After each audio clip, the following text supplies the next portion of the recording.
bahar fuudhee jira. Jaartiin ni qaba. Fatii Abuu malee illee ni qaba. Ni qaba akka qabu hunda qaba. Jaartiin saasanoo tanuma gizee fayyaati. Jaartiin takkachuun taxaawwa qabdu takkachuun beektu.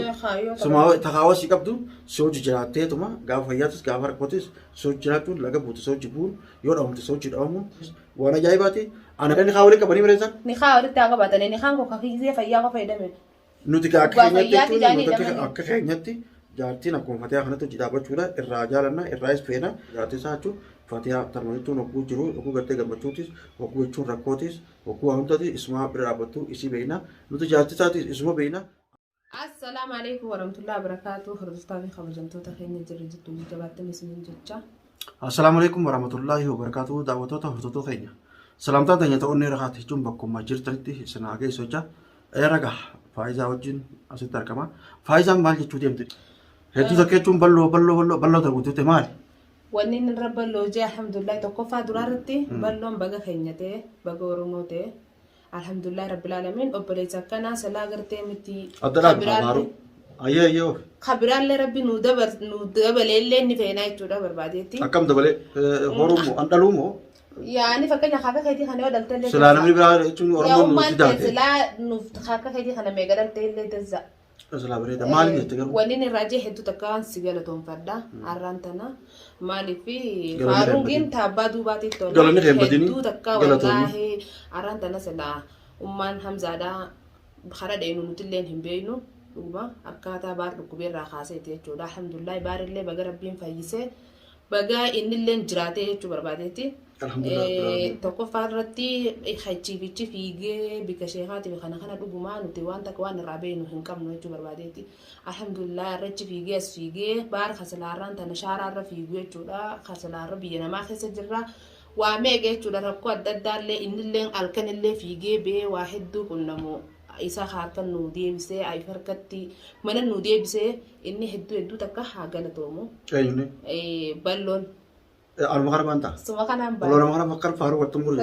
Hedduu nam faarsi rakkoon qabu na faarsu feeteefillee galatoomi maaliif dirqama jechuun baar bira dhaabbachuun dirqama maaliif waan saayil feeteef waan obboleessa fayyateef garuu maaliif gaafa fayyaa hojii jiraadhee gaafa immoo inni fayyaa dhabe takka hoo inni akka malee ta'e dheessuun takka hoo bira yaachuu dhabuun fokkotaadha maal takka hoo namni tokko beektaa namni Oromoo tokko hedduu tokko maa namni Oromoo hogguu gartee gammachuu hojii jiraataniiti hogguu takka dhibteen takka hoo fayyaan takka hoo nama dhufte namni walleessaa garuu ani abbaa fedheewu kana hojii jiraallee hin dheessu baarsu baay'ee hin dheessu dirqama immoo jala deemee jechuun Fatihaa kana miidhaa takka hoo ijoollee tana miidha jechuun jala deemee wallaanuu fayyaaf anummaanu duraan dursee jechuun alhamdulillah hin jaa maaliif hedduu takka irra miidhamee jira baar kana jala deemuu isaa keessatti jechuun Fatihaalleen toomtee hedduu jechuun an harka kanallee jechuun ableen na dire agartullee hin beeku mataa garuu agarsiisuu waan danda'a.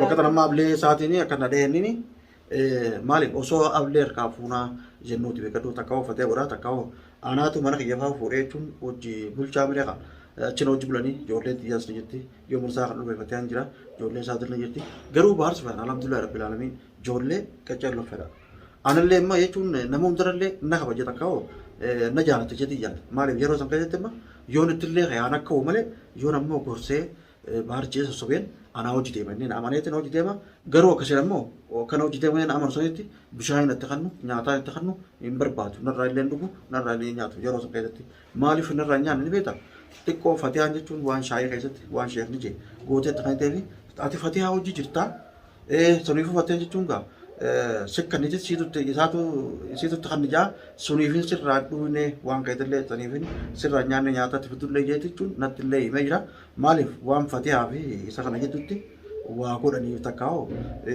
budaan qaba nyaattee biyyarraa dhalaadhaa beekadhu budaan tun jechuun hedduu jira maaliif jireenya jechuun Fatihaa fi inni hojii jiraatan wal jaalatanii hojii jiraatan kana takka hoo jireenya isaan dabarsuu jiran kana maaliif hojii jiraatanii jireenya kanaatu na dhibee isa fi Fatihaan adda baasuu deema wanti tokko takka isa baamsan amma yoo laaltellee hin beekne akkas zanii beekadhu mee maaliif jireenya namaa jechuun maan barbaanne ilmaan Oromooti beekadhu nu kun ani islaama takka waan nama Oromooti kana Itoophiyaa irraa ijaa wanni kuni bareedaa miti budaa adda addaatis jechuun waan takka laalachuun bareedaadha garuu ijji namaa jechuun ni jirti rabbiin nu haa tiisu waan bareedaa miti jechuu barbaadeeti. Qabdootilleen budaa fi ijji namaati bisiriin akka takka ta'ellee ma miidhan takkuma jechuudha.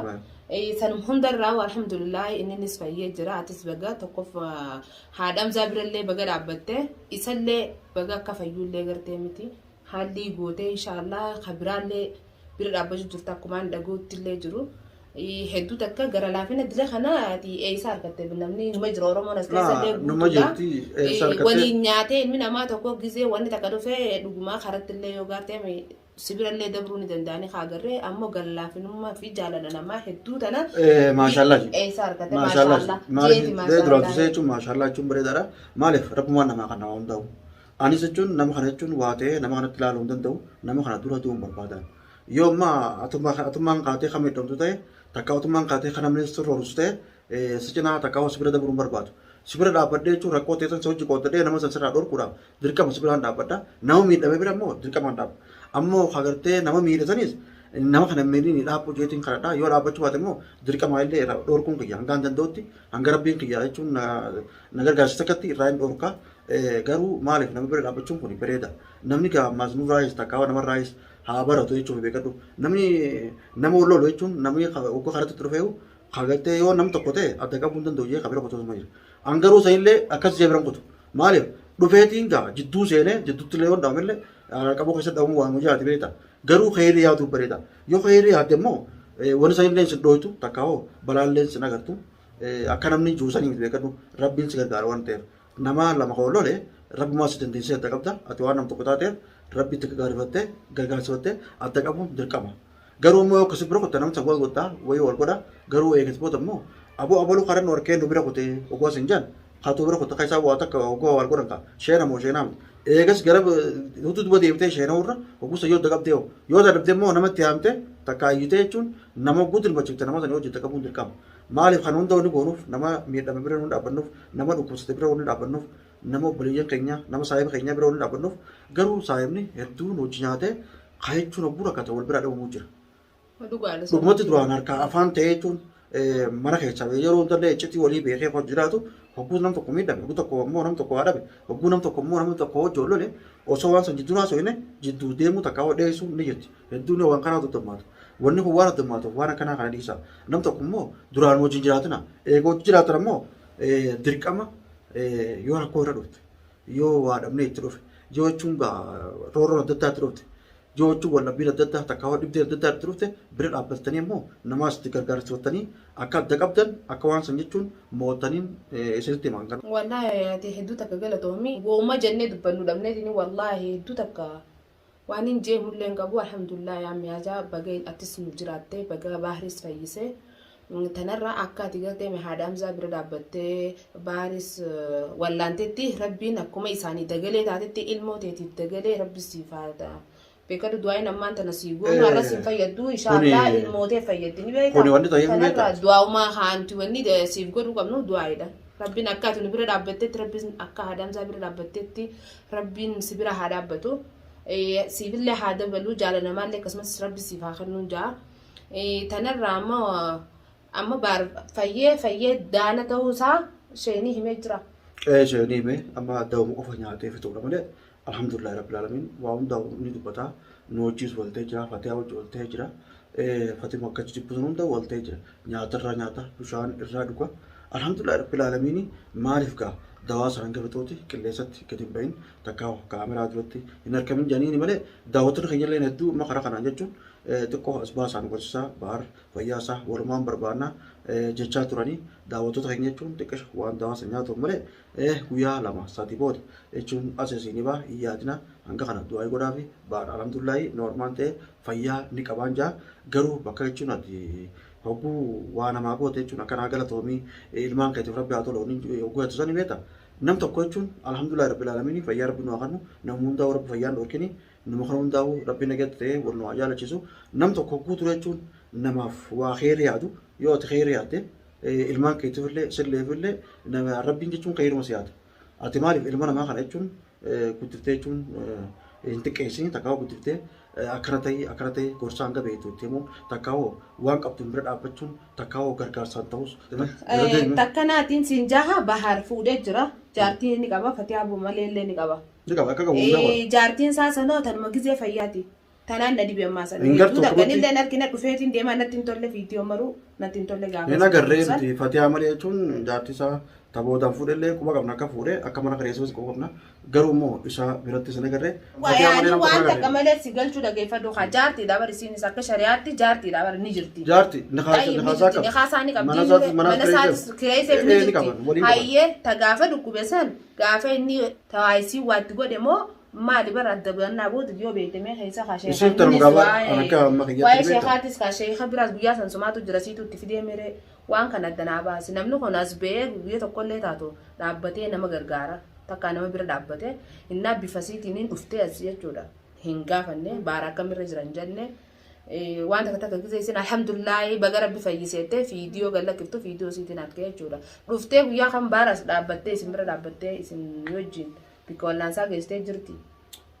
Kana jechuun guutumaa guutuutti immoo waan nagabateef galatoomi sittiin hima garuu nuti qaamaan biratti sin agarree baar biratti sin agarree akka isa gaafatee sin agarree jaartii isaa ta'u immoo hin kaannu jaartii isaatii nafaasaa qabdi garuu manuma inni keesseerti garuu waan godhamtisa illee duraan shakkii isii illee numenne nama hundallee nu qaqqabanne garuu isii miti waan san Itoophiyaa irraa jechuun kutaa takka hoosii waan jensan achirraa argamte kara boodaatiin ammoo jinnii jechuun sa'a 8 jechuun maaliif ilmaan keessa jirte keessa haasawatu garra jira garuu bakka saniin ittiin goone ani garuu isiin dhuftee laaluu dhabuu kanaaf isiin bira dhaabbachuu dhabuu kanaan ani xiyyaafuu natti gaafii taate tan ammoo daawwattootaaf hidhiisa garuu rakkoon qabu nuti ammoo jaartisaa jechuun Fatihaa tarma jechuun hogguu jiru hogguu gartee gammachuutis hogguu jechuun rakkootis hogguu waan hundati isuma bira dhaabbattu isii beeyna nuti jaartisaatis isuma beeyna ani kanamma waa Fakkeenyaaf amma baarama fayyee jira. Fayyaa alhamdulillahi qulqullaa'ee jira. qulqullaa'e Ta qulqullaa'ee kanarraa ammoo isiin gaafa fayyaa hin qabne san hin barbaanne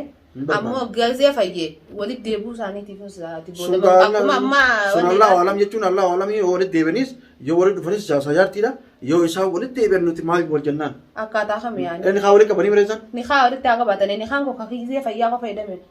nuti akka keenyatti jechuun akka keenyatti jaartiin akkuma Fatihaa kanatti hojii dhaabbachuudha irraa jaalanna irraas feena garuu immoo yoo gaafa gartee inni fayyee walitti deebi'an sun hiree isaati sun isaanii murteeffata sun nuti murteessinuufi silaa inni hin fuudhin immoo gaaboo namni kun nama kanaatiif irraa dhiisii leennaani fuudheeti jaartii isaa nikaa gortee wajjin jiraachuu jiranii gaafa gartee amma silaa garamni jechuun jaartiin takka jechuun takaawwa qabdu takka jechuun tabootaaf si qabdu jechuun tabootatee beektu sumaa takaawwa si qabdu si hojii jiraatteetuma gaafa fayyaatis gaafa rakkootis si hojii jiraachuun laga buute si hojii buun yoo dhabamte si hojii dhabamuun yoo gartee waa taate yoo dhibamte si hojii dhibamuun sibira dhaabbachuun waan jiruuti garuu wanni kunis waan ajaa'ibaati ani amma tarallee jechuun deebisaa hedduu osoo hin taane tarallee daawwattootumaaf hidhiisa garuu asumaanuu jechuun yoo waan biraa qabaatte waan biraa dabre jechuun sin jedhu. Tanarratti waliin injuu jaartii haadha manaa jechuun haati manaa kafana. Kafanni sirraan buune. Sa akkasuma jechuudha. Kuri beekama. Tanuma hundarraahuu jaartiin bahar inshaallah duraanillee boodaanillee fatiyuma. Kani beenu jechuudha. Rakkoo fi balloo keessatti illee isa simattu. Tani gizee isni rakkate rakkoo isaati hojii rakkoo isaa qooddattu. Ta gizee inni dhukkubsate dhukkuba isaati hojii qooddattu. Inshaallah haadha hamzaati. Nuti tabiraanis hin beenu inshaallah quban qabnu. Tun dhibee cufaa'u isiidhaatu itti fide malee namni biraa tokko kan itti fidee hin jiru jechuudha. Akkaataa gartee mifti ija namaati siiriidha. Fakkeenyaaf shayinni kun nama ilmii qabu nama waa sattaruufaadhaaf ija namaati godhu akka Itoophiyaa irraa itti godhamtu tagoote namni biraa akka hin jiru akkana fakkaatutti isumaatu godhe yoo godhaa harka keessaa qabaachuu baatte har'aan tana isin baahir bira ni dhaabbatti Fatihaanta duraanuu wanni jettuuti isinis kanuma beektanii ni dhaabbatti isin bira ani ammoo wanni danti naa liqinfamuu dide tana. Atama waan ta'u nuti fayyaa waan barbaannuuf alhamdulillah yenna goota galanni haa ga'u baga rabbiin nu afee baga rabbiin nu fayyisa daawwattoota keenya maaliif haasoonni kee kun waa hedduu keessaa nama galcha garuu tanaafillee waan dhuftee ilaaniif akka agartee akkaataa ta'etti kan daawwattoonni dhagaa tanillee jechuun daawwattoota dhiisi anaa fi si miti asumaanuu gaa daawwattoota keenya jechuun isinillee fiidoo dheeressina jira fiidoo babbareedduudhaan tabaariin hanga isitti as deemnutti inshaallah jechuun faayisaanis gaa akkuma nuti amma sarmaa achittu alhamdulillahi rabbil aalamiin fayyaa barbaanna asumaanuu assalaamu alaikum warahmatullahi wabarakaatuh.